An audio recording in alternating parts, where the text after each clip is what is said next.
ठीक है। So yes, बोलो कि हमने गिट में क्या क्या अब तक पढ़ा हुआ है, क्या क्या हुआ गिट में। हमने क्या किया, रिपोजिटरी क्रिएट करने से स्टार्टिंग से एंड तक हमने सब कुछ देखा है, राइट। स्टार्टिंग से एंड तक सब कुछ देखा है। पहले तो हमारे लैपटॉप में कैसे क्रिएट करना है रिपोजिटरी, उस रिपोजिटरी को कैसे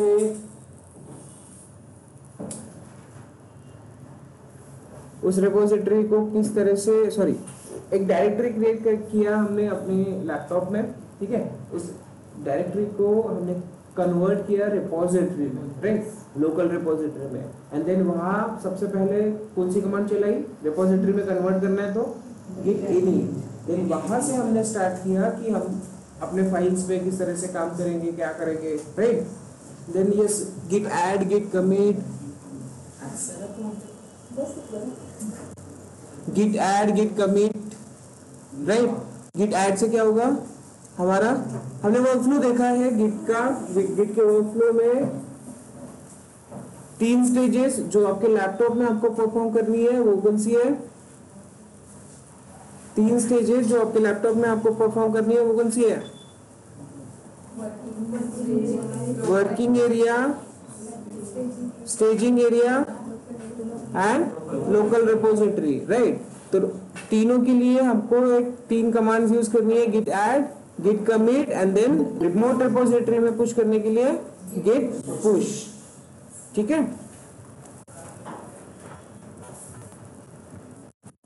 उसके बाद हमने क्या देखा था, कौन से कंसेप्ट हो चुके हैं हमारे, गिट ब्रांचिंग देखा था, राइट। गिट ब्रांचिंग का कंसेप्ट किस लिए जरूरी है वो आपको बताया, राइट। एक सिंपल सा क्या होगा, एक मास्टर ब्रांच होगा आपका, मास्टर ब्रांच, देन उसमें आप मल्टीपल ब्रांचेस क्रिएट करोगे जहां पे आप सिंपली कॉपी कर लोगे मास्टर ब्रांच में जो भी आपका सोर्स कोड अवेलेबल है। देन आपके हिसाब से आप उस ब्रांच में आप आपके नाम आपका नाम दे दो उस ब्रांच को, कोई प्रॉब्लम नहीं रहेगा, ठीक है। उसमें आप आपके हिसाब से मॉडिफिकेशंस करोगे, कुछ फीचर्स ऐड करोगे एंड देन यस उसको आप भेजोगे मैनेजर के पास कि यस चेक करो आप मैंने जो भी बनाया है वो सही है कि नहीं है। अगर मैनेजर ने अप्रूवल दे दिया तो वो क्या कर लेगा, आपका प्रोडक्शन जो आपकी मेन ब्रांच है उसमें ऐड कर लेगा। यहाँ ब्रांचिंग हमने पढ़ लिया, राइट। ब्रांचिंग में कौन सी कमांड्स हमने यूज करी है, गिट ब्रांच से हम लिस्ट कर सकते हैं, गिट स्विच कर सकते हैं। एक ब्रांच क्रिएट करना है तो गिट ब्रांच और ब्रांच का नाम दे दिया, राइट। देन स्विच या फिर चेकआउट किसी दूसरे ब्रांच में जाने के लिए। मर्ज हमने देखा, मर्ज क्यों कर रहे हैं, यस नई ब्रांच जो आपने क्रिएट करी है वो वाला कंटेंट आपको मेन ब्रांच में अगर मर्ज करना है तो आप कमांड कौन सी यूज करोगे, मर्ज। बट मर्ज करते वक्त एक इशू आता है जो कि हमने कल पढ़ा है। कौन सा इशू आता है, कॉन्फ्लिक्ट वाला इशू आता है। अगर सेम फाइल है और आपका कंटेंट फीचर ब्रांच में अपडेटेड है और मेन ब्रांच में ओल्ड है, जब आप मर्ज करने की कोशिश करोगे तो आपको पूछेगा कि आपको डेटा रखना कौन सा है, करेक्ट। तो डेटा रखना कौन सा है वो पूछेगा, तो तब आपको क्या करना है, सिंपली उस फाइल को ओपन करना है, विम एडिटर में करो, किसी भी एडिटर में करो, एंड देन डेटा जो भी आपको रखना है नहीं रखना है डिलीट करो, ठीक है। एंड देन उसको सेपरेटली कमिट कर दो, ओके। मैंने कल आपको बताया था कि गिटहब से एक यूजर डेटा पुश कर रहा है और मैं मेरे लैपटॉप से पुश कर रहा हूँ, सो दोनों कॉन्फ्लिक्ट हो रहा था, राइट। तो उस टाइम पे हमने उस फाइल को सबसे पहले पुल कर लिया अपने लैपटॉप में। पुल करने के बाद हमने कमिट किया, कमिट करने के बाद जब हम उसको पुश करने की कोशिश कर रहे तो क्या कह रहा था, वो कॉन्फ्लिक्ट है। सबसे पहले डेटा आप डिसाइड करो रखना कौन सा है, देन फिर से कमिट करो। इतना देख लिया था, राइट। अब और कुछ बचा है क्या वहां पे गिटहब में, तो सारा का सारा कंसेप्ट जो भी इंपॉर्टेंट कंसेप्ट है डेवऑप्स के लिए वो हमने पढ़ लिया है गिट का, अंडरस्टूड। अब अगर आप प्रैक्टिस नहीं करोगे तो आपका हैंड्स ऑन नहीं होने वाला, सो आई होप कि आप प्रैक्टिस करते आ रहे हो। जो कंटेंट जिस दिन हो रहा है वो कंटेंट उसी दिन प्रैक्टिस हो जाना चाहिए, ताकि आपका माइंड उसको कैप्चर कर ले अच्छे से। यहाँ पे पढ़ाया, घर जाके आप प्रैक्टिस कर रहे हो तो 2 बार वो आपके दिमाग में जा रहा है, राइट। और किसी चीज को रिपीटेडली जब आप करते हो तो वो अच्छे से याद रहता है। एक सिंपल सी बात बताऊं, पढ़ाई करने का एक ही तरीका है, रिकॉल करते जाओ। जितनी बार रिकॉल करोगे, इवन आप कुछ लिखो ना लिखो, आप प्रैक्टिस करो ना करो, आप माइंड में रिकॉल करो, वही एक बेस्ट तरीका है। रिकॉल करने से बातें याद आती है और कॉन्शियस माइंड जो पीछे का माइंड होता है उधर ना जाके एक्टिव माइंड में आती है। ये मैंने भी नोटिस किया है इसमें, ठीक है। सो अभी जो हमें पढ़ना है, अभी पढ़ना है डॉकर। जैसे कि आप लोगों ने मुझे बोला कि डॉकर हमें पढ़ना है, सो मेरे पास ऑलरेडी कुछ कंटेंट लिखा हुआ है, ठीक है। फिर भी डॉकर से पहले हमें कुछ चीजें जाननी है। वो कौन सी चीजें हैं? सो सबसे पहले हमें देखना है कि डॉकर के पहले का एनवायरनमेंट कैसा था और डॉकर हमें पढ़ना क्यों है। ओके, सो डॉकर पढ़ने के लिए हमें सबसे पहले कंटेनराइजेशन तक पहुंचना होगा। वर्चुअलाइजेशन क्या है वो पहले हमें जानना होगा। वर्चुअलाइजेशन के पहले का कौन सा एनवायरनमेंट था वो पहले हमें देखना पड़ेगा, ठीक है। तो कंटेनराइजेशन से पहले हम किस तरह से काम करते थे वो देख लेते हैं। सो डॉकर, व्हाट इज डॉकर? एक सिंपल सा इंफॉर्मेशन ले लो पहले तो। डॉकर क्या है? एक कंटेनराइजेशन टूल है जिसमें आप क्या करोगे, आपके छोटे छोटे वर्चुअल मशीन्स क्रिएट करोगे, जिसे आप क्या कहोगे, कंटेनर बोलोगे, ठीक है।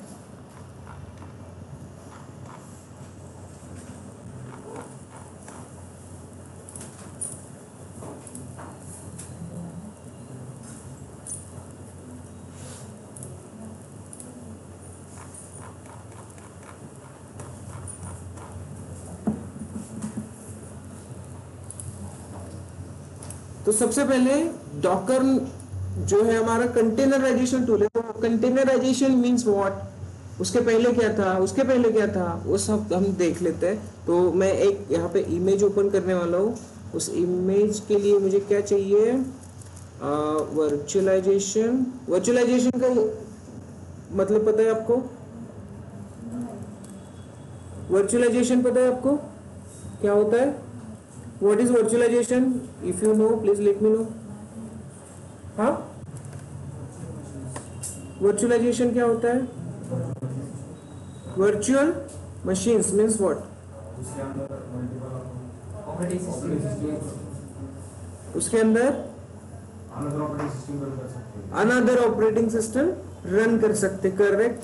तो वर्चुअल मशीन एक ऐसा मशीन, लेट्स कंसीडर हमारा लैपटॉप, जिसमें हमें एक प्लेटफॉर्म अवेलेबल होता है कि हम क्या कर सके, दूसरा कोई ऑपरेटिंग सिस्टम रन कर सके। तो this is nothing but a virtualization. आपको पता है, वेरी गुड, जो आपने लिनक्स का प्रैक्टिस करते वक्त यूज कर लिया, वर्चुअल बॉक्स डाउनलोड किया था ना, जिसमें आपने क्या किया, एक लिनक्स मशीन क्रिएट किया। So that is nothing but what, virtualization आपने यूज किया है। सिंपल है।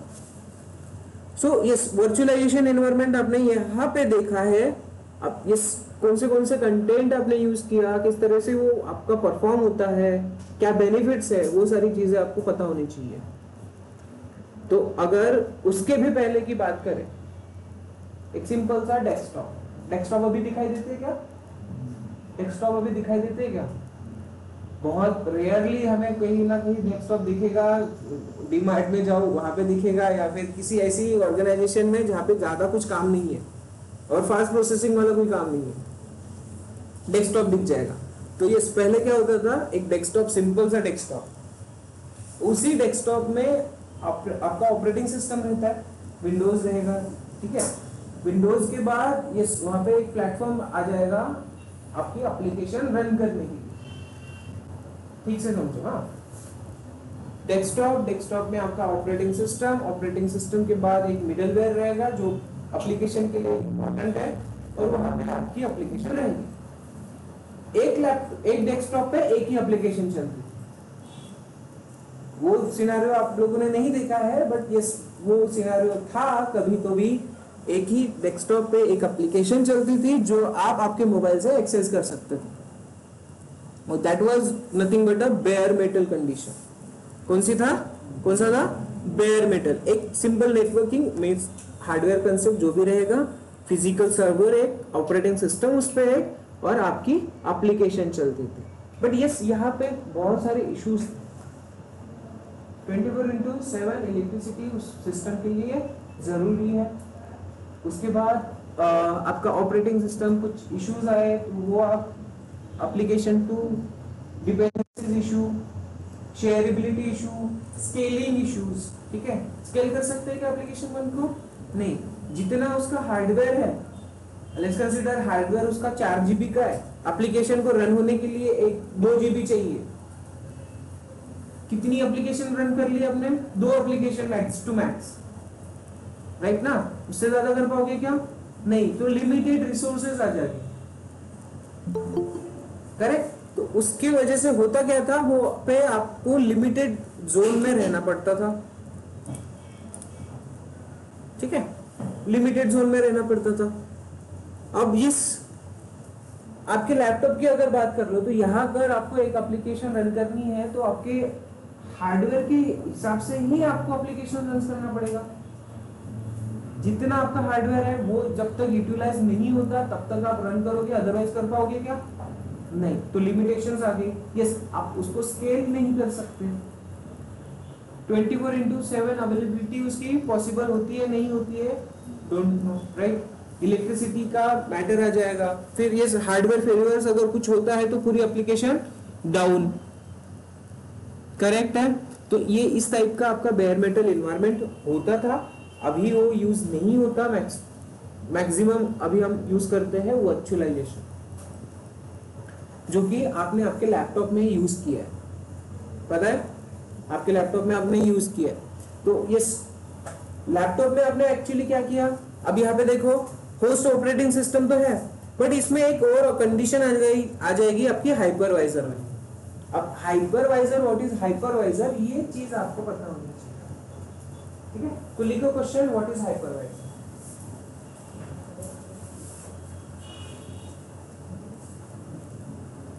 हाइपरवाइजर उसमें स्लैश करके लिखो वर्चुअलाइजर। उसे या तो आप हाइपरवाइजर कहो या फिर वर्चुअलाइजर कहो। अब ये होता क्या है एक्चुअली, तो ये एक होता है आपका ऐसा प्लेटफॉर्म जिसमें आप क्या कर सकते हो, तो आप आपकी second application second operating system run कर सकते। बेयर मेटल में ऐसा होता है क्या? नहीं, आप उसी पे चला रहे हो जो आपका एक्चुअल वाला ऑपरेटिंग सिस्टम है।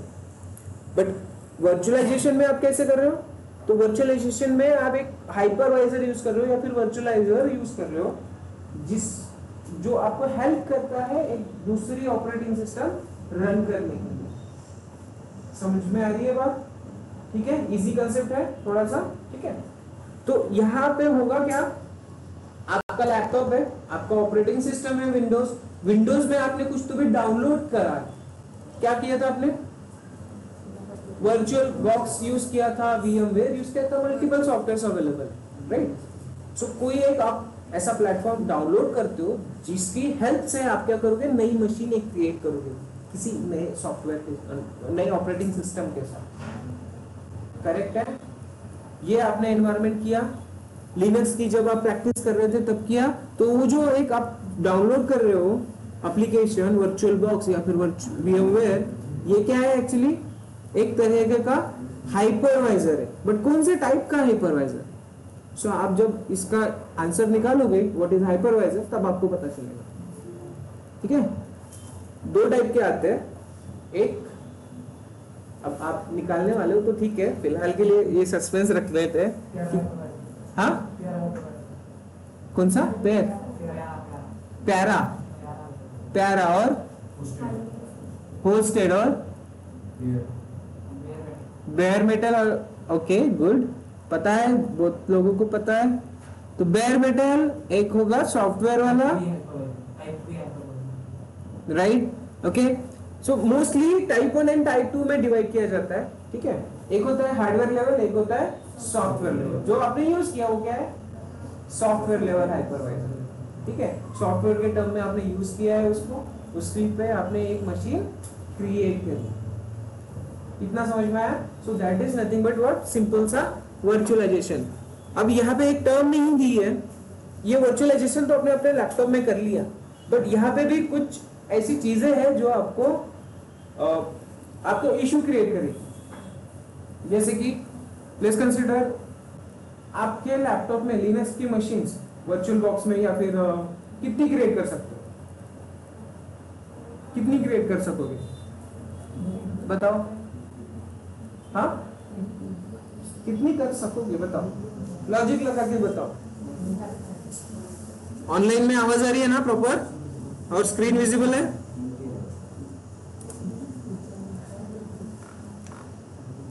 ओके, सो बोलो मुझे कि लैपटॉप में आप वर्चुअलाइजेशन यूज कर रहे हो तो कितनी मैक्स टू मैक्स एप्लीकेशन या फिर वर्चुअल मशीन्स क्रिएट कर सकते हो? वर्चुअल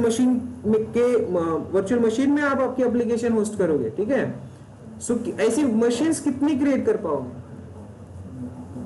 आपके लैपटॉप वाली बात है, वर्चुअलाइजेशन वाली बात। हाँ, आप क्लोन कर सकते हो, बट कितनी होगी मैक्स टू मैक्स? आपके लैपटॉप में कितनी होगी इतनी मशीन्स, वर्चुअल मशीन्स? सिंपल सा कंसेप्ट है, जितना आपका हार्डवेयर या फिर रैम है उतना ही आप एक्सटेंड कर पाओगे। मैक्स टू मैक्स 4 या 5 बहुत हो गया। 8 GB भी रैम है आपकी तो 2 GB 3 GB तो आपके होस्ट ऑपरेटिंग सिस्टम के लिए चाहिए, विंडोज के लिए चाहिए। उसकी रिक्वायरमेंट ही है कि मेरे को 4 GB चाहिए। और बचा हुआ जो 4 GB रहेगा वो आप किसके देंगे? 1 GB भी अगर आप वर्चुअल मशीन को दे रहे हो तो कितनी जाएगी? 4 मशीन। अब बचा हार्डवेयर मतलब स्टोरेज, है ना? तो स्टोरेज भी दोगे तो कब तक दोगे आप? जब तक आपका स्टोरेज खत्म नहीं होगा, बराबर है? खत्म ना, फिर यहाँ पे लिमिटेशन आ गया। 4 मशीन के अलावा कर पाएंगे क्या? नहीं, स्केलेबिलिटी का इशू आ गया। एप्लीकेशन, हाँ, वन मोर थिंग, डिपेंडेंसीज। अब यहाँ पे कोई ऑपरेटिंग सिस्टम है लिनक्स, सेंटोस पकड़ लो, यहाँ पे है उबंटू, और मेरे कलीग के लैपटॉप में कुछ अलग ही ऑपरेटिंग सिस्टम चल रहा है। जब मैं इसको शेयर करने की कोशिश करूंगा तो ये शेयर कर पाऊंगा क्या? डिपेंडेंसीज इशू आ जाएगा, राइट? इसको शेयर करने की बहुत सारी अलग अलग प्रोसेसेस में जाके मुझे वो शेयर करने के लिए उसको बनाना पड़ेगा। तो ये एक प्रॉब्लम आ गया, शेयरेबिलिटी, स्केलेबिलिटी, राइट? और लिमिटेशन तो है ही। तो यस, इसमें भी ये इश्यूज आ रहे थे। तो यहाँ ये हमारे प्रैक्टिस पर्पस के लिए काफी अच्छा है, बट यस, इन शॉर्ट हमारे ऑर्गेनाइजेशन लेवल में अगर जाओ तो ये नहीं कर पाए।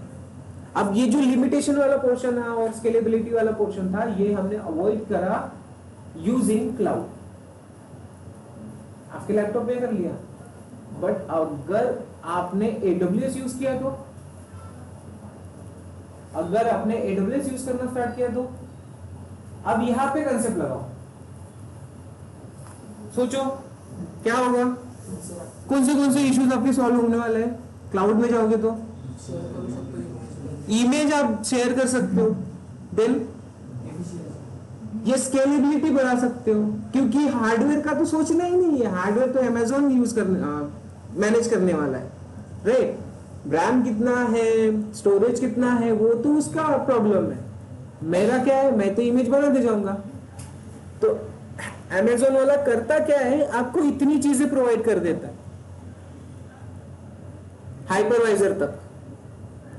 आपको सेटअप करना है क्या? कुछ नहीं, अमेज़न वाला ये सारी चीजें सेटअप कर लेता है। अगर आपने आसपास से पढ़ा होगा तो उसमें आपको दिखेगा इतनी चीजें प्रोवाइड कौन करेगा? Cloud provider, right? देन उसके ऊपर वाला कंसेप्ट आपको करना रहता है। तो ये एडवांटेजेस है आपका वर्चुअलाइजेशन और देन क्लाउड में। पता लग गया? पता था बट भूल गए, ठीक है? सो ये एडवांटेज है आपका क्लाउड यूज करने का। तो ये हो गया वर्चुअलाइजेशन ऑन क्लाउड, आपके इश्यूज रिजॉल्व हो जाते हैं। बट ये क्लाउड यूज करने से एक और इशू आ रहा है, कॉस्ट ऑप्टिमाइजेशन। जितनी मशीन्स आप यूज करोगे उतनी कॉस्टिंग जाएगी, जितना स्टोरेज आप यूज करोगे उतनी कॉस्टिंग जाएगी, ठीक है। मल्टीपल रीजन्स यूज करो, उसमें फिर इलास्टिक आईपी, फिर वो इसमें हो क्या रहा है, एक्चुअली कॉस्टिंग आ रही है, ठीक है। अब ये कंटेनराइजेशन में फिर आते हैं, yes cost optimization is the most important part, virtualization से कंटेनराइजेशन में जाना। और यस यहाँ पे जब हम इमेजेस की बात करें, शेयर करने की बात करें, तो अगेन यहाँ पे एक डिपेंडेंसी का इशू आ रहा है, क्योंकि ये पता नहीं ना कोई कौन सा ऑपरेटिंग सिस्टम है, किस तरह से एप्लीकेशन वर्क करेगी। हमारे डेवलपर ने शेयर करी हुई एप्लीकेशन टेस्टर के पास जा रही है, तो टेस्टर के पास सेम डिपेंडेंसीज होगी या नहीं होगी, don't know, right. Same dependencies होगी कि नहीं होगी पता है क्या, नहीं पता। तो अब आता है एकदम बेस्ट ऑप्शन, कंटेनराइजेशन। पहले का पूरा इन्वायरमेंट समझ में आया, bare metal, virtualization, even cloud. यहाँ पे एक और ऐड उसने करना चाहिए था, क्लाउड वाला वर्चुअलाइजेशन, ठीक है, बट इट्स ओके, आपको समझा क्लाउड में कैसे होता है। तो अब कंटेनराइजेशन में बेनिफिट्स कौन से सबसे पहले, अब यहाँ पे देखो फिजिकल में जहां हाइपरवाइजर है वहां पे हम क्या यूज करने वाले, कंटेनराइजेशन। अब कंटेनराइजेशन में हमें अब पूरी की पूरी वर्चुअल मशीन जो हार्डवेयर बेस्ड है अपनी, हमें यहाँ सबसे पहले गेस्ट ऑपरेटिंग सिस्टम यूज करने की कोई जरूरत नहीं। ये जो आपका आप टर्म यूज करने वाले हो कंटेनर इंजन, ये एक ऐसा प्लेटफॉर्म है, वो डायरेक्टली आपको क्या करेगा, एप्लीकेशन रन करने के लिए बोल देगा, और एक छोटी सी वर्चुअल मशीन बनाएगा, और एकदम छोटी सी वर्चुअल मशीन, छोटी वाली, जो होगी एकदम कॉम्पैक्ट, लिमिटेड डिपेंडेंसीज के साथ। जो डिपेंडेंसीज आपके एप्लीकेशन के लिए चाहिए उतनी ही वो प्रोवाइड करेगा। उससे होगा क्या, तो उसको आप इजीली शेयर कर सकते हो, क्योंकि एप्लीकेशन है, कॉम्पैक्ट है, एप्लीकेशन के साथ उसकी डिपेंडेंसीज एज इट इज दूसरे के पास जाएगी, एज इट इज दूसरे के पास, easy to share. One more thing, क्या होता है, कॉम्पैक्ट होता है, लाइट वेट बोलते हैं इसको, लाइट वेट इमेजेस बोलते हैं, ठीक है। लाइट वेट ये रहेगा कंटेनर, आप ठीक है, वर्चुअल मशीन यहाँ पे बोल रहे हो, यहाँ पे आप कंटेनर बोलोगे। होता क्या है, एक सिंपल सा वर्चुअल मशीन ही होता है, बट लिमिटेड डिपेंडेंसीज के साथ होता है, जितनी रिक्वायरमेंट है उतनी एप्लीकेशन रन करने के लिए। अगर आप इस वर्चुअल मशीन की बात करो, तो ये वर्चुअल मशीन में आपको एक्चुअली पूरा ऑपरेटिंग सिस्टम रहेगा, फिर उसमें पूरी डिपेंडेंसीज, लाइब्रेरी, सब कुछ रहेगा, और पूरा का पूरा 4 GB तक जाएगा। पता है, एक अगर ऑपरेटिंग सिस्टम आपने यहाँ पे यूज करने की कोशिश करी तो कितना जाता है, वो 4 GB तक जाएगा, बराबर है।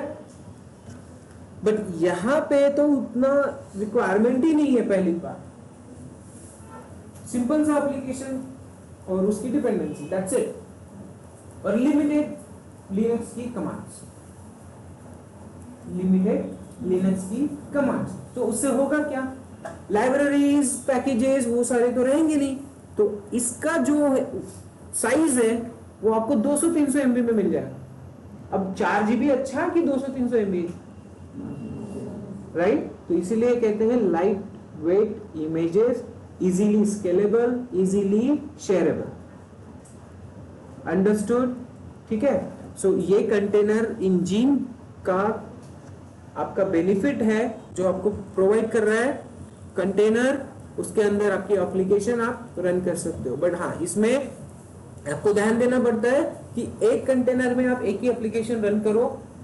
अगर आप 2 या 3 एप्लीकेशन रन करना चाहते हो तो वो क्या होता है, एक एप्लीकेशन अगर बंद हो गई तो दूसरी उसके साथ भी बंद होने के चांसेस होते हैं। उसको डीकपल्ड कंटेनर्स या डीकपल्ड एप्लीकेशंस के हिसाब से बोला जाएगा। समझ में आ रही है बात, ठीक है। सो इस तरह से रहेगा आपका कंटेनराइजेशन का वर्किंग। इसमें बेनिफिट्स कौन से हैं वो समझ में आए, ठीक है। सो सिंपली कंटेनर होगा क्या, डॉकर करता क्या है, तो डॉकर आपको आइसोलेटेड एनवायरनमेंट प्रोवाइड करता है।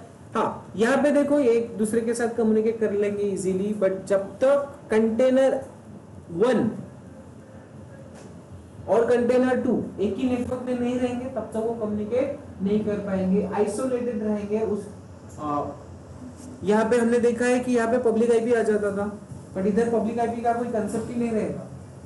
पब्लिक आईपी का कोई कंसेप्ट ही नहीं है, मतलब वो पब्लिकली एक्सेस कर पाएंगे क्या? नहीं। यस करना है तो उसके भी अलग अलग सर्विसेज यूज करनी पड़ेगी, ठीक है, उसकी अलग अलग प्रोसेस है। बेनिफिट समझ में आया? कहाँ थे, अब कहाँ क्या यूज कर। बेयर मेटल था पहले, फिर वर्चुअलाइजेशन आया, फिर क्लाउड यूज कर रहे, देन अभी कंटेनराइजेशन। तो कंटेनराइजेशन समझ में आ रहा है? हाँ, अब ये जो छोटी छोटी एप्लीकेशन ये कंटेनर्स में आप क्रिएट करोगे उसको आप एक्चुअली बोलोगे माइक्रो सर्विसेज। पता है माइक्रो सर्विसेज का कंसेप्ट? माइक्रो सर्विसेज बोलोगे आप, होता क्या है? आपने सिंपल सा, ठीक है, लिखो monolithic versus micro services. Monolithic versus micro services, differences हैं। मैं मोस्टली आपको डिफरेंसेस ही बताऊंगा ताकि आप पढ़ाई कर सको अच्छे से। Monolithic versus micro service. Micro services होता क्या है? माइक्रो सर्विसेज, तो ये कंटेनर्स है ना, ये कंटेनर्स में एक एक एप्लीकेशन है, इन्हीं कंटेनर्स को आप बोलोगे माइक्रो सर्विसेज। एप्लीकेशंस को एक्चुअली एक साथ जब आप एक साथ इनको जब कम्युनिकेट करने के लिए बोलोगे, एक साथ एक ही होम पेज पे लेके आओगे तो आपका एग्जैक्ट amazon.com वाला पेज बन जाएगा, ठीक है। पूरा का पूरा amazon.com जो शॉपिंग वाला है किस पे काम करता है? माइक्रो सर्विसेज पे काम करता है। अभी के हिसाब से तो सारी की सारी माइक्रो सर्विसेज पे चलती है एप्लीकेशन, ई कॉमर्स वाली, तो इस हिसाब से वो पॉसिबल होता है। अब यहाँ पे देखो वर्चुअल मशीन में दो एप्लीकेशंस है, राइट। इसमें एक में अगर मैं कोई चेंजेस करने जाऊँ तो पूरे के पूरे वर्चुअल मशीन में मुझे कुछ ना कुछ चेंजेस करने पड़ेंगे। बट यहाँ पे अगर चेक करूँ मैं, एप्लीकेशन 1 में अगर छेड़छाड़ करूँ एप्लीकेशन 2 को क्या फर्क पड़ेगा क्या? नहीं पड़ेगा। तो आइसोलेटेड होते हैं बहुत अच्छे से। कुछ बेनिफिट्स है, सिक्योरिटी, उसकी वजह से क्या होगा?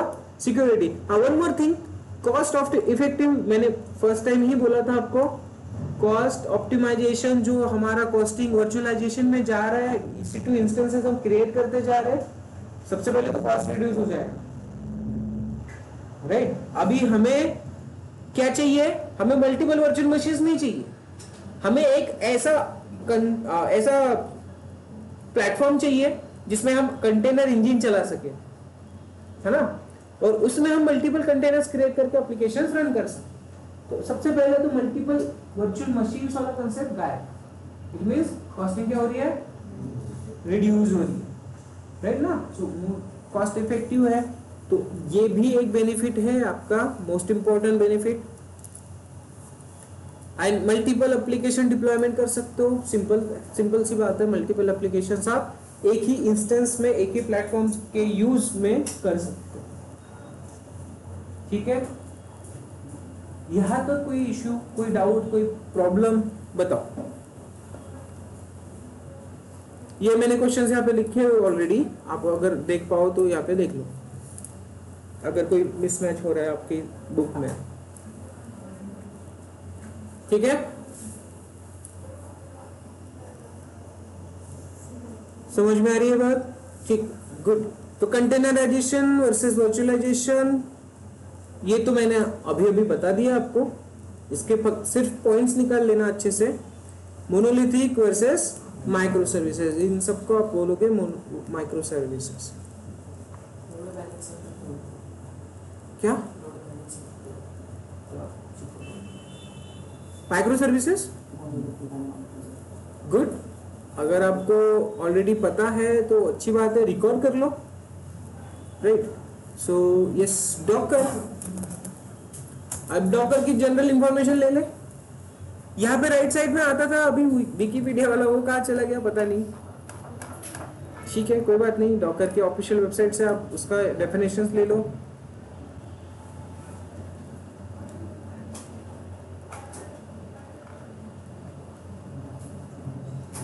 अब इसको करना क्या है, आपको कंप्लीटली कंपेयर करते चलना है किसके साथ, EC2 सर्विस के साथ, EC2 सर्विस के साथ कंपेयर करते चलना है, क्योंकि ये तभी जाके आपके कंसेप्ट छोटे छोटे क्लियर होते जाएंगे कि वहां कैसे था और यहां कैसे होने वाला है। क्लियर है? सो डॉकर डिप्लॉय फास्टर, इसका कोई official documentations, okay. So Docker helps developer build, share, run and verify application anywhere. Okay, so without tedious environment configuration and management. So आपको extra complex environments की कोई जरूरत नहीं है, आप easily किसी भी environment में share कर सकते हो with security, with high availability. ठीक है?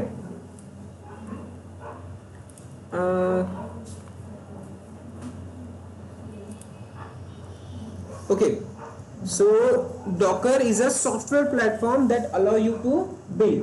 So simple, जो कंटेनर इंजन है, कंटेनर इंजन के लिए हम कोई भी डॉकर को छोड़ के कोई और भी ले सकते हैं। ठीक है, डॉकर ही क्यों यूज कर रहे हैं, तो हमें वो पॉपुलर है एंड यस इजीली कंपैटिबल है हर कुबरनेटिस के साथ या फिर किसी अदर प्लेटफॉर्म के साथ। इतना बात समझ में आ रही? कोई कंफ्यूजन, कोई डाउट? डॉकर को छोड़ के डॉकर के अल्टरनेटिव्स भी आप यूज कर सकते हो। कंटेनर डी आता है, पॉडमैन आता है, ओके। बट डॉकर यूज क्यों कर रहे हैं, तो यस ये इजीली कंपैटिबल है, तो इसलिए हम क्या करने वाले हैं, डॉकर का यूज करने वाले हैं। और इसकी लाइब्रेरीज बहुत अच्छी है, इसके इमेजेस बहुत ज्यादा अवेलेबल है, हर किसी ने इसमें कुछ ना कुछ मॉडिफिकेशन करके इमेजेस क्रिएट करी है जिसका हम यूज कर सकते हैं। तो इसकी कम्युनिटी बहुत बड़ी है, ऐसा बोल के चलो। So yes, it's a software platform that allow you to build, test and deploy application quickly, okay. And yes, Docker package software into standardized units called containers. अब जो हमने डिस्कस करा है वो एकदम स्टैंडर्ड लैंग्वेज में यहाँ पे लिखा हुआ है। डॉकर क्या करता है, आपकी एप्लीकेशन को कंटेनर में क्या करता है, क्या वर्ड यूज किया इसने, हाँ, पैकेज और software into standardized unit, okay, simple. And yes, उसको आप क्या कहोगे, किस उस वर्चुअल मशीन को क्या कहोगे, छोटी सी containers that have everything the software needs। Discuss कर लिया हमने, उस सॉफ्टवेयर को रन होने में, उस एप्लीकेशन को रन होने में जितनी डिपेंडेंस की रिक्वायरमेंट है उतना ही रहेगा, उसके अलावा कुछ नहीं रहेगा। और वो हम सेट कर सकते हैं कि उसमें क्या रहना चाहिए, कैसे करेंगे वो देखेंगे धीरे धीरे बाद में। अंडरस्टूड हो रहा है वहां लास्ट तक? आवाज आ रही है प्रॉपर? ठीक है। ऑनलाइन में कोई इश्यू किसी को?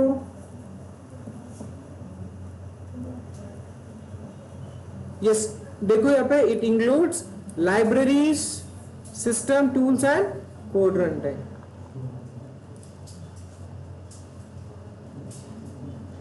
हेलो, ऑनलाइन आवाज आ रही है? गुड।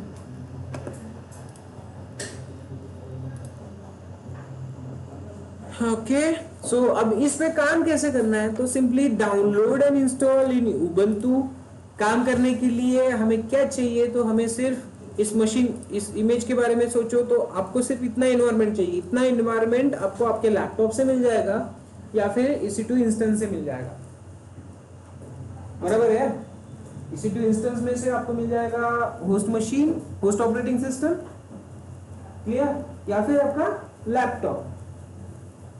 अदरवाइज आप आपके सिस्टम में वर्चुअलाइजेशन इन्वायरमेंट क्रिएट कर सको, ये वर्चुअल मशीन एक ही क्रिएट कर लो, उसमें डॉकर इंस्टॉल कर लो, ठीक है, एक वर्चुअल मशीन एंड देन उसमें डॉकर इंस्टॉलेशन एंड देन उसमें आप मल्टीपल एप्लीकेशन जितनी चाहे उतनी कर सकते हो क्रिएट। अब यस एक बात बताना भूल गया, हमने यहाँ पे क्या देखा था कि ये सारा कुछ किस में काम करता है, हार्डवेयर जितना लिमिटेड है उतना ही काम कर क्रिएट कर पाएगा, तो इसे कहते हैं हार्डवेयर बेस्ड वर्चुअलाइजेशन। क्या कहते हैं? Hardware based virtualization. और अब ये क्या कर रहा है आपका ये जो कंटेनर है ये छोटा क्यों होता है, तो छोटा होने की वजह ये है कि ये 90% डिपेंडेंसीज आपकी ऑपरेटिंग सिस्टम से ले लेता है। ये 90% डिपेंडेंसीज आपकी कहां से लेता है? ऑपरेटिंग सिस्टम से। तो इसे कहते हैं ओएस लेवल वर्चुअलाइजेशन। क्या कहते हैं? OS level virtualization. So yes, ये आपको ध्यान में रखना चाहिए। सो डॉकर हमें इंस्टॉल करना है उबंटू में, तो ये डॉक्यूमेंट्स ऑफिशियल डॉक्यूमेंट्स डॉकर के, तो सबसे पहले हमें करना क्या है, AWS यूज करना है, ठीक है। लैपटॉप खुद के लैपटॉप पे कर सकते हो, कोई प्रॉब्लम नहीं होगा, बट यस हमें AWS हमारे पास अवेलेबल है, तो एक मशीन क्रिएट करके उसमें हम काम करेंगे। हमें चाहिए क्या, सिंपल सा हार्डवेयर और एक ऑपरेटिंग सिस्टम जहाँ पे हम डॉकर रन कर सकें। साइन इन, मेरे पास एक अकाउंट है, पता नहीं काम करेगा नहीं करेगा।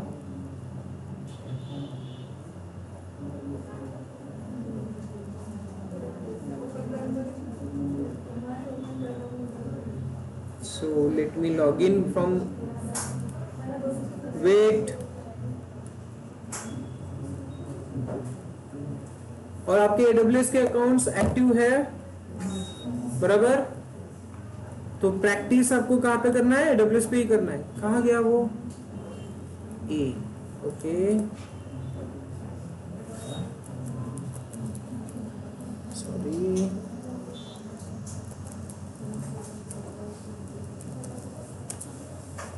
MFA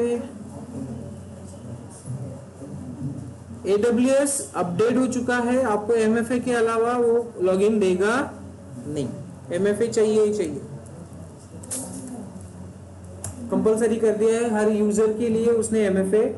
सो आपका अकाउंट आपके अलावा कोई यूज नहीं कर पाएगा, अगर करना चाहिए तो उसको MFA करने के लिए बोलो, ठीक है।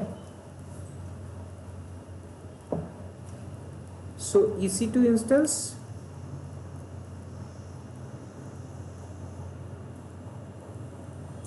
एक EC2 इंस्टेंस क्रिएट करना है एंड उसमें क्या करेंगे, डॉकर यूज करेंगे। क्लियर है बात?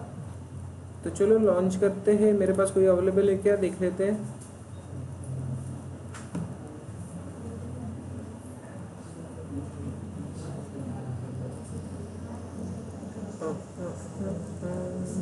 चलो कोई नहीं है यहाँ पे, तो एक नया लॉन्च कर लो।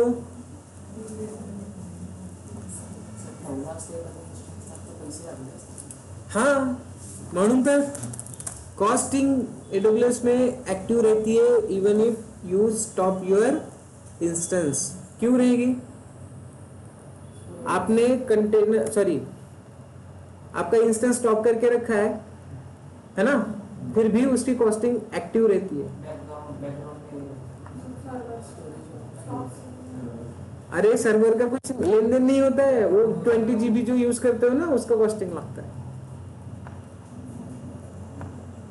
स्टोरेज यूज करते हो ना आप, तो स्टोरेज तो ऑक्यूपाइड है उसका, तो स्टोरेज के लिए वो पैसे लेता है आपसे।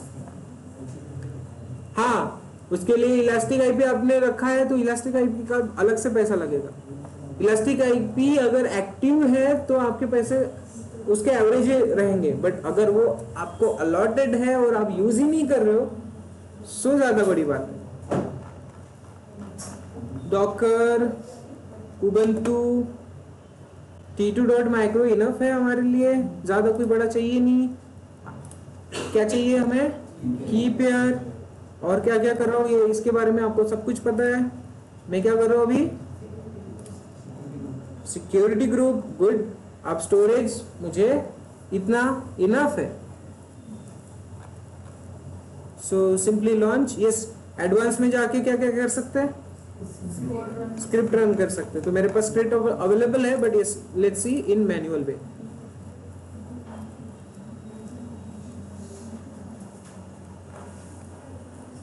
स्क्रिप्ट रन करना है तो कौन सी रन करना है, सिंपल यहाँ पे जो डॉकर में डॉकर की कमांड्स है उसी को कॉपी पेस्ट करना है। बट ये आपको पहले अंडरस्टूड करना चाहिए कि इसमें क्या क्या दिया है। EC2 इंस्टेंस आ गया, चलो एक्सेस ले लो EC2 इंस्टेंस का। आईपी एड्रेस चाहिए, कहाँ पे मिलेगा आईपी एड्रेस, क्यों यहाँ पे नहीं मिलता, हाँ मिलता है कि नहीं। अब इस एक्सेस लेना है तो क्या करेंगे, हाँ कहाँ पे कनेक्ट करना है। अरे कितनी लंबी प्रोसेस है, सिंपल सा क्लाउड शेल ओपन कर लो या फिर मोबाइल एक्सट्रीम पे जाओ, यूज करते हो ना मोबाइल एक्सट्रीम या फिर SSH एजेंट। अभी जो मैंने गिटहब आपको यूज करने के लिए बोला है, गिटहब का बैश, राइट, उसमें भी आप SSH ले सकते हो। तो that one also SSH agent. So here it is our cloud shell. अब ये क्लाउड शेल क्या है,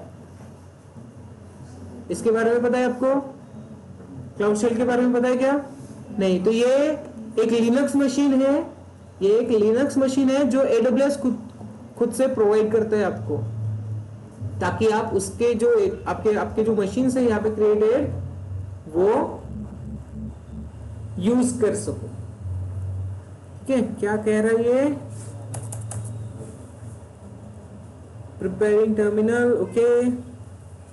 हाँ, सो ये क्लाउड शेल वाला एक लिनक्स मशीन आपको प्रोवाइड करता है सिंपल सा, जिसमें आप सिर्फ SSH यूज कर सकते हो, मशीन का एक्सेस ले सकते हो। अब आप यहां से एक्सेस लेना है आपको, तो करना क्या है, यहाँ पे एक्सेस लेने के लिए क्या जरूरी है, की पेयर्स, राइट। सो की पेयर यहाँ पे है क्या, नहीं है। कैसे डालोगे, तो यहाँ पे ऑप्शंस होता है, ओके ये नहीं, एक्शंस में जाएंगे, यहाँ पे लिखा रहेगा आपका अपलोड फाइल। तो अपलोड फाइल में जाके आप आपकी जो प्राइवेट की है यहाँ पे डाल दो। प्राइवेट की डालने के बाद आपको यहाँ पे मिल जाएगा आपका प्राइवेट की, दिखाई दे रहा है, ओके। आपके अकाउंट में आप यहाँ पे जो भी फाइल्स रखोगे वो ऐसी की वैसी रहने वाली है, कहीं नहीं जाने का। जब भी आप क्लाउड शेल यूज करोगे आपकी फाइल आपको मिल जाएगी। क्लियर है। तो एक इजी कंसेप्ट है, इधर उधर आइडिया -IRA से ढूंढने से अच्छा है कि आप यहीं से काम कर लो। अदरवाइज आपके पास ऑप्शन है, मोबाइल एक्सट्रीम है, गिट बैश है, राइट। सो यहाँ से SSH ले लो, फिर SSH-i। कैसे लेना है, कमांड क्या है, की चाहिए ना, ओके। और भूल गए क्या, sudo user, IP address enter, ये क्या है, हाँ अभी ये एनवायरनमेंट बताओ मुझे क्या है, पता है क्या, नहीं। तो इसे कहते हैं होस्ट की चेकिंग। ये आपको परमिशन मांग रहा है कि आपके होस्ट में ये जो रिमोट मशीन है ऐड करनी है कि नहीं है, तो इसे कहते हैं होस्ट की चेकिंग। आगे मैं आपको आगे इसका यूज है इन द सेंस कैसे अवॉइड करना है, यस टाइप करना, ये हमें बाद में सीखना है, ओके।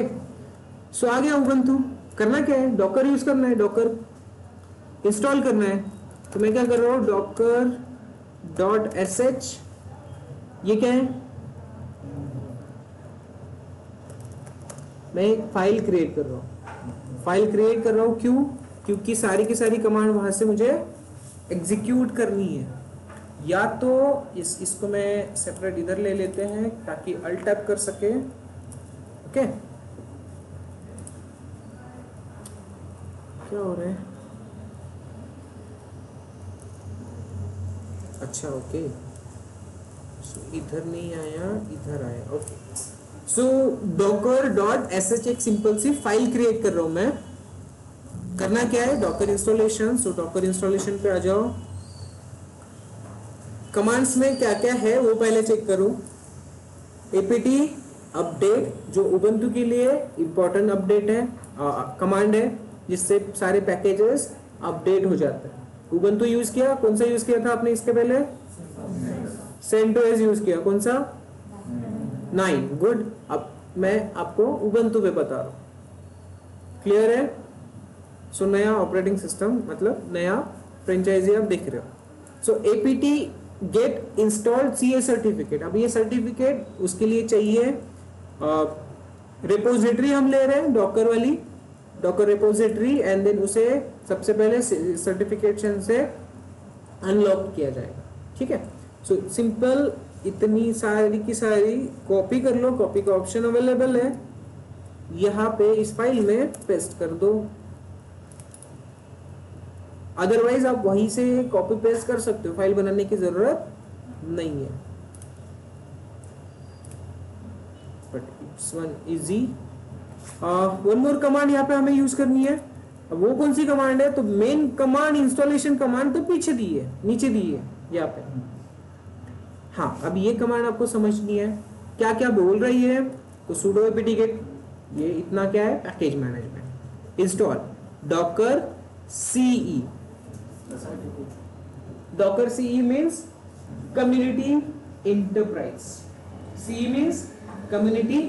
दो टाइप के यहाँ पे आपको इंटरप्राइज मिल जाएंगी, वर्जन मिल जाएंगे डॉकर के, एक इंटरप्राइज लेवल का और एक कम्युनिटी लेवल का। कम्युनिटी लेवल जो कि ओपन सोर्स है, एंटरप्राइज लेवल जो कि आप ऑर्गेनाइजेशन में यूज कर सकते हैं, जिसमें आपको एक्स्ट्रा का सपोर्ट मिलता है डॉकर कंपनी के थ्रू। और व्हाट इज डॉकर एक्चुअली? तो डॉकर एक कंपनी का नाम है।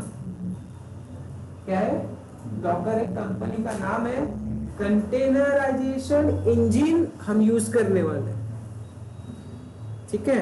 अब डॉकर इंजन उसका नाम रहेगा, कंटेनराइजेशन इंजन। तो टूल कौन सा यूज कर रहे हैं? Docker engine. तो कंफ्यूजन मत होना, डॉकर हम मोस्टली डॉकर ही वर्ड यूज करते हैं बिकॉज वो पॉपुलर हो चुका है अभी, बट एक्चुअली क्या है? ये डॉकर इंजन। समझ में आ रहा है? ठीक है, डॉकर कंपनी है, कंपनी ने उसके टूल का नाम रखा है डॉकर इंजन, बट इस डॉकर डॉकर डॉकर इंजन कोई बोलता नहीं।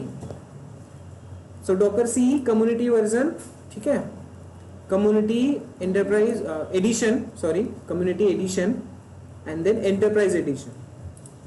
So Docker yes CLI। What is CLI? तो डॉकर हमें कमांड लाइन में मिलने वाला है, हम डॉकर की कमांड्स यूज करने वाले हैं, ठीक है? container.io, तो yes it is for dependencies and libraries, ठीक है? ये एक पैकेज है जो इंस्टॉल होने वाला है डिपेंडेंसीज एंड किसके लिए? लाइब्रेरीज की। वन मोर एक यहाँ पे पैकेज इंस्टॉल होगा, बिल्ड, ठीक है? अभी फिलहाल के लिए यहाँ पे सिर्फ उसको पैकेज करके कंसिडर करो। यूज कैसे करना है, यूज कब होने वाला है वो बाद में बताता हूँ, ठीक है? एक और है यहाँ पे डॉकर कंपोज, इसको भी ध्यान में रखना, ठीक है? ये भी हम पढ़ने वाले हैं, दोनों चीजें पढ़ने वाले, बिल्ड और कंपोज, ठीक है? क्लियर है? कॉपी कर लूं कमांड, कॉपी कर लिया, यहाँ पे पेस्ट, -y देना पड़ेगा लास्ट में, तब वो एग्जीक्यूट होगा। सो सिंपली इसको सेव करने के लिए Ctrl+X करना है मुझे, सेव, और सेव करना है कि नहीं करना है तो S और नो में से आप दबा सकते हो। मुझे सेव करना है तो S कर रहा हूं मैं, Y और एंटर कर रहा हूं, सिंपल। नैनो का यूज इस तरह से। सो अब डॉकर की जो भी कमांड्स मैंने इस फाइल में लिखी है, ये है शेल स्क्रिप्ट, ठीक है? ये एग्जीक्यूट करना है तो बैश कर रहा हूं मैं और डॉकर वाली फाइल को एग्जीक्यूट कर रहा हूं। तो जो जितनी भी कमांड्स हमने उसमें लिखी है वो सारी की सारी एग्जीक्यूट होती जाएगी one by one.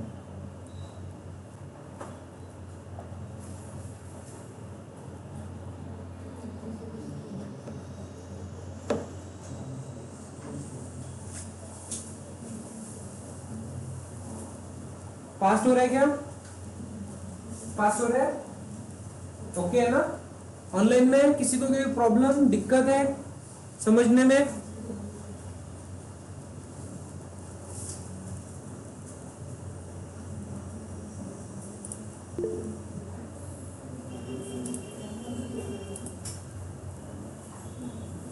Yes Ankit,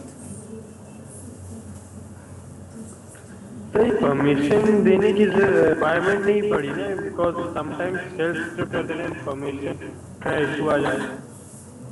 no, उसकी कोई जरूरत नहीं पड़ी हमें।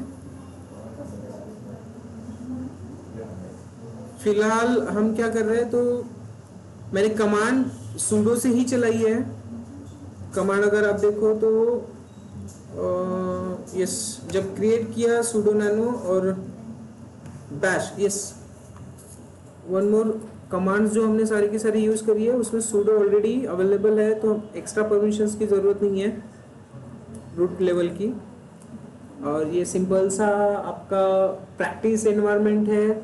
हाँ, हो सकता है ऑर्गेनाइजेशन में आपके एडमिन स्पेस आपको चाहिए, बट यहाँ पे आप आपके हिसाब से रन कर सकते हो।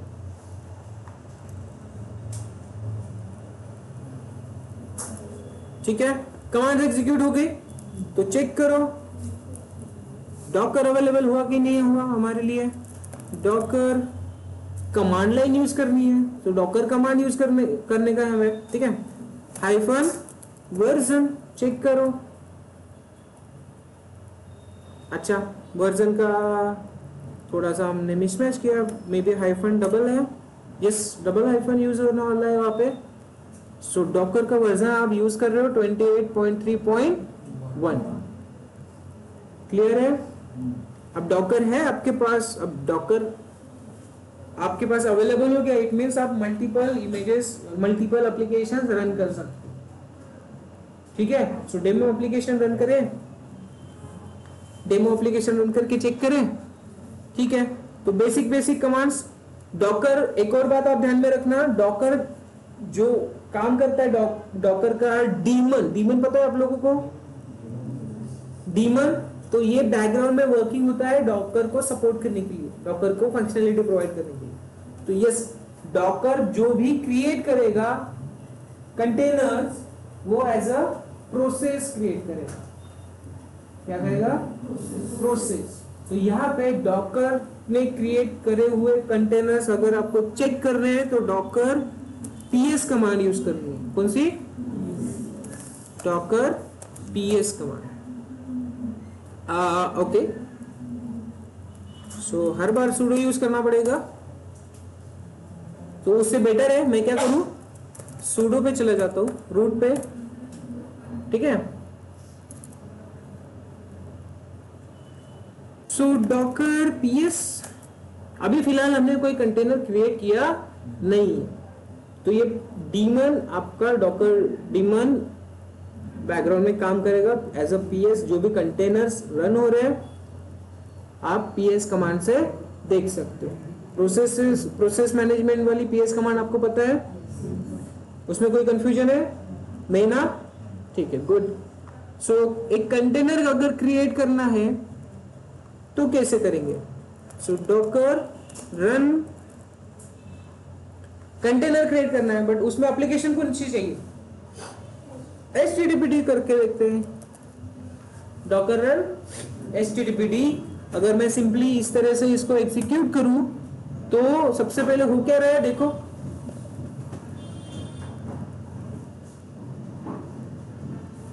एक काम करना, इसको छोड़ दो, मैं अलग वे से बताऊंगा। ठीक है, वो इजी रहेगा। ठीक है, अगर इसको छोड़ दो, अलग वैसे सुनिए। अभी इसको कंपेयर करो किसके साथ? EC2 इंस्टेंस के साथ। EC2 इंस्टेंस में कोई अगर आपको इमेज क्रिएट करनी है, सॉरी EC2 इंस्टेंस, एक इंस्टेंस क्रिएट करना है। इंस्टेंस क्रिएट करने के लिए रिक्वायरमेंट क्या होती है? Operating system. अब ऑपरेटिंग सिस्टम आप डिसाइड करते हो कि पहले से है, रहता है वहां पे पहले से रहता है, आपको सेंटोस चाहिए, उबंटू चाहिए, वो सारी डिटेल दी रहती है आपको, जो आपके मन में आए वो यूज करके चलना है। वो है क्या एक्चुअली? वो है AMI, इमेज है। क्या ये इमेज है जो आप यूज करते हो AWS में, राइट?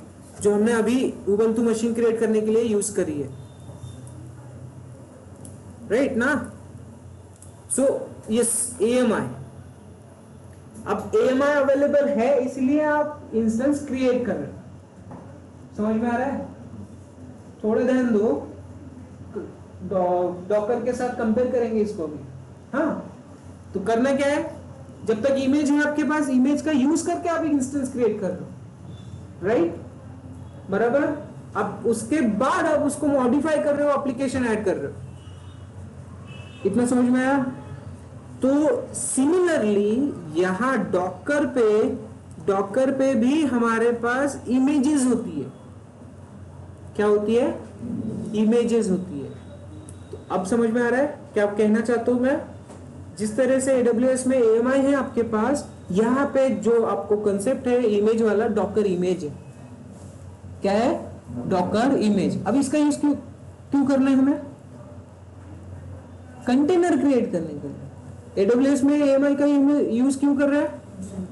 एक इंस्टेंस क्रिएट करने के लिए। तो यहां पे इमेज का यूज क्यों करेंगे? कंटेनर क्रिएट करने के लिए। सिंपल। अब समझा? कोई कंफ्यूजन नहीं? सो अब अगर हमारे पास इमेज यहां पे नहीं है तो कैसे लाना है? अभी तो हमने फ्रेश स्टार्टअप किया ना, तो अभी फिलहाल हमारे पास कोई इमेजेस है क्या? नहीं है। तो हम इमेज लेके आएंगे, ठीक है? इमेज लेके आएंगे। तो गिट वाली कमांड आपने देखी है, कुछ लेके आना है तो क्या करते हैं? अरे पुश और पुल में कोई फर्क है कि नहीं? कुछ लेके आना है तो पुल करेंगे, भेजना है तो पुश करेंगे ना। कैसा तुम लोग? सो यहाँ पे डॉकर पुल, अब जो भी इमेज आपको पुल करना है वो लिख लो यहाँ पे nginx, ठीक है? क्या करें, या फिर उबंटू लिख लो। मे बी उबंटू वगैरह है नहीं वहां पे, तो simple nginx।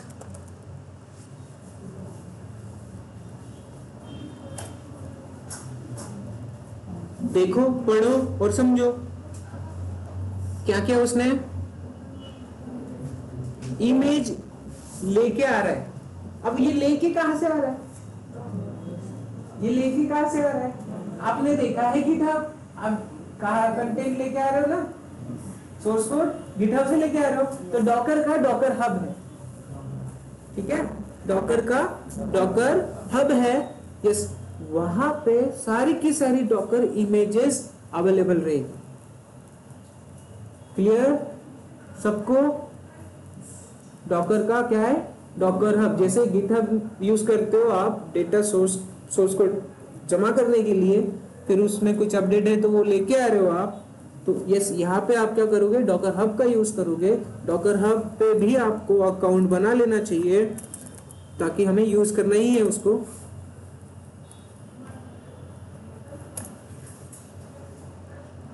Container image library,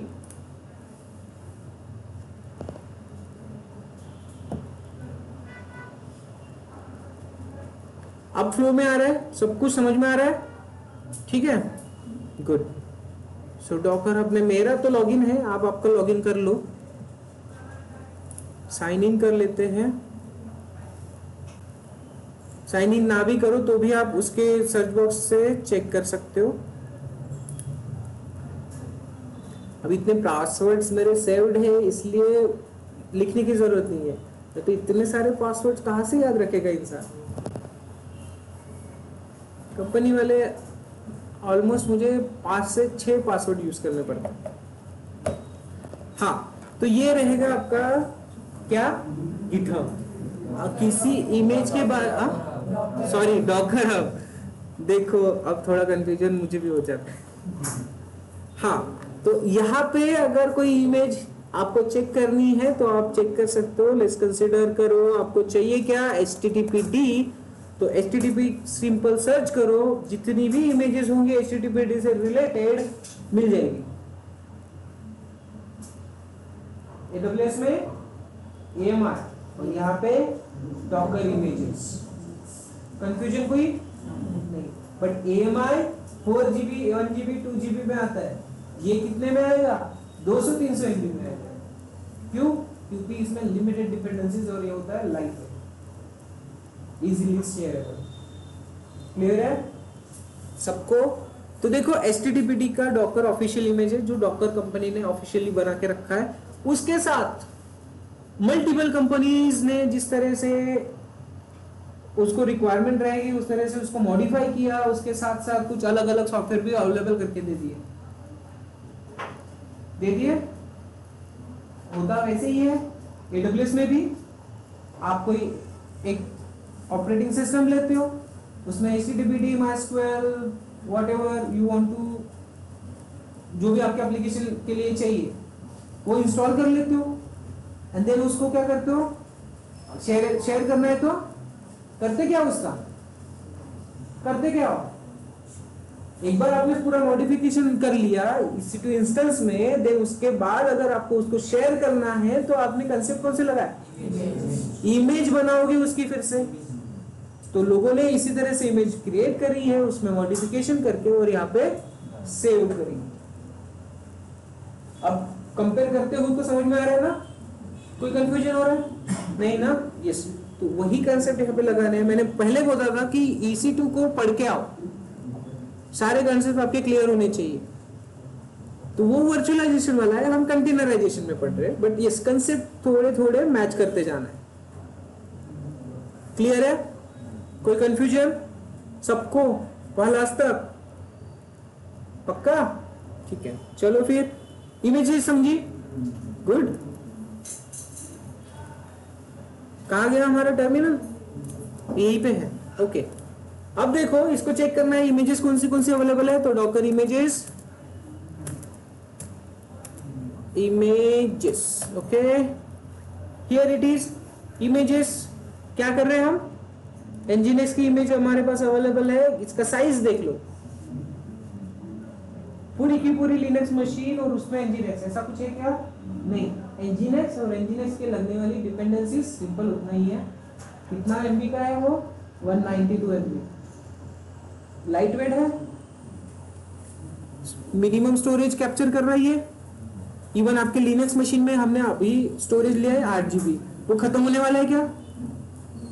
अगर इस तरह से 200 MB करके हमने 100 MB भी जमा कर ली तो भी होने वाला है क्या? कुछ प्रॉब्लम ही नहीं होगा। क्लियर है? गुड। सो धीरे धीरे आपको बेनिफिट्स भी समझते आ रहे हैं जो आपने पढ़े थे। अब HTTP वाला भी दिखाई दे रहा है, HTTPD वाला दिखाई दे रहा है। क्यों? वो तो पुल नहीं किया, पुल किया है क्या? नहीं। अब आएगा जो मैंने पहला कमांड बताया था आपको, वो वाला किधर गया? हाँ, ये Nginx है, जाएगा दिखेगा तो अच्छी बात है। नहीं, चलो तो फिर से बताता हूँ, वो अभी वॉश आउट हो गया उधर से, फिर से करते हैं, कुछ अलग ट्राई करते हैं। सो सिंपल सा डॉकर रन करके देखते हैं। अब डॉकर रन करना है नहीं, फिर से चेक करो डॉकर डॉकर इमेजेस कौन सी है हमारे पास? इमेजेस कौन सी है? अब Nginx इमेज है, इसका कंटेनर क्रिएट करना है और उसको एक्टिव करना है, तो हमें कमांड यूज करनी है कौन सी? Docker run. समझ में आ रहा है? कमांड कब यूज करनी है? इमेज तो ले ली, इमेज को अब क्या करेंगे? एक्टिव करेंगे, यानी कि उसको कंटेनर में एप्लीकेशन रन हो जाएगा। तो कमांड कौन सी यूज करेंगे? Docker run. So Docker run के बाद Nginx दे दिया।